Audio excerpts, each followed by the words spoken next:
क्या आपके जीवन में क्या कभी कोई ऐसी परिस्थिति आई जहां आप हार मान गए हों और आपको लगा हो कि सब कुछ खत्म हो गया है और मुझसे नहीं होगा? ऐसी कोई परिस्थिति आई जहां आप अपने हौसले तोड़ चुके हो? जब मैं पहली जॉब कर रहा था टूरिज़्म में ही, तो उस समय कुछ जॉब जब हट गई, तो आपकी जॉब छूट गई थी? छूट गई थी। तो उस समय स्ट्रगल पॉइंट ऐसा था कि जेब में किराए के पैसे नहीं थे वापस दिल्ली से घर आने के लिए। कहानी है और ये शायद इतनी आपको यादगार पल बनेगा, कहानी बनी है आपके जीवन में। हमारे जीवन का सबसे टर्निंग पॉइंट था कि वो जो स्टार्टिंग था फर्स्ट के, जब घर छोड़ करके गया 2 साल में ऐसी कंडीशन आई थी। तो जब मेरे जेब में पैसे भी नहीं थे वापस आने के लिए, तो इतने पैसे थे कि प्लेटफॉर्म में जा सके। ठीक है। और कुछ इस तरीके से हम आए और हमारे पास में रास्ते में 40 रुपए ही बचे थे।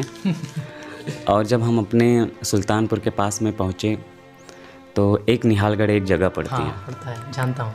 वहाँ के समोसे बड़े फेमस थे और रात से खाया नहीं था कुछ, और जेब में इतने पैसे थे कि अगर जितना खाएंगे किराए में आगे का कम पड़ जाएगा। अच्छा, इस तरह से इन्होंने कंप्रोमाइज़ करते हुए तो समोसे खाए आप कि नहीं खाए? तो हम समोसे उसको खाए और मन में ये किया कि जितने के समोसे खा रहे हैं या तो हम आगे समय से जा कर के लिफ्ट लेंगे, अच्छा, या फिर पैदल जाएंगे। तो समोसे हम खाए, उतने पैसे कम पड़ गए हमारे, और इत्तेफाक से जनरल बोगी का डब्बा था, जनरल, उसमें टिकट लेकर के जब बैठे थे तो रास्ते में प्लेटफॉर्म पे मुझे नींद आ गई क्योंकि रात भर जगे हुए थे। अच्छा।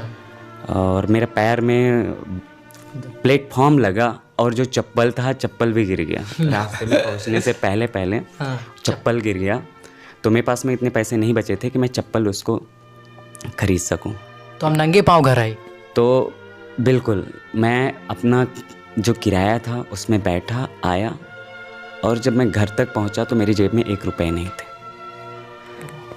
मतलब ये जो है कहानी जीवन भर के लिए याद रहेगी आपको। हमारे दरवाजे पे माता रानी का एक मंदिर है जो कि श्रद्धा से मैं बड़ा मानता हूँ। अच्छा।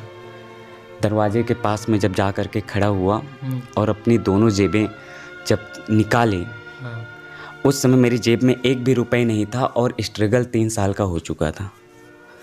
उस समय एक एहसास आया कि अब इससे ज़्यादा तो गिरे दिन आएंगे नहीं, और 1 रुपए जेब में है नहीं, मतलब आज के बाद में अगर जितनी भी तरक्की होगी मतलब प्लस में होगी।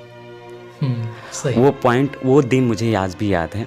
तो मेरे पास में अगर 1 रुपए भी रहते हैं तो मैं इतना जानता हूँ कि मैं उस कंडीशन से आज मैं बहुत आगे, 1 रुपए तो कमा करके रखे आगे हैं। तो उस टाइम आपका जो हौसला था वो टूट गया था कि हौसला आपका बुलंद का बुलंद ही था? वही एक पॉइंट था कि अब मेरे पास में इससे बुरे दिन नहीं आएंगे। और आज के बाद से ही मैं तरक्की का एहसास होगा। माता रानी के मंदिर के सामने खड़े होकर के एक जैसे अंतरात्मा की आवाज़ आई थी, एक पॉजिटिविटी आई थी कि अब जितना कहते हैं ना कि जो परीक्षाएं होती हैं अब हो गई। मुझे नहीं लगता था कि इससे ज़्यादा और परीक्षा होगी। अब जो भी होगा मैं प्लस में होगा, और कोई भी काम जो भी करूँगा ऐसे भी कोई काम नहीं करूँगा कि जो पूरा दोबारा इस तरीके की स्थिति आए कि मैं दूसरे को भी सहारा न दे सकूँ। मतलब आपका हौसला बुलंद ही था, वो जो आपको कमजोरी थी उसे आप अपनी ताकत बनाई। आपकी परिस्थितियाँ जितनी आती हैं आपको निखारने के लिए आती हैं।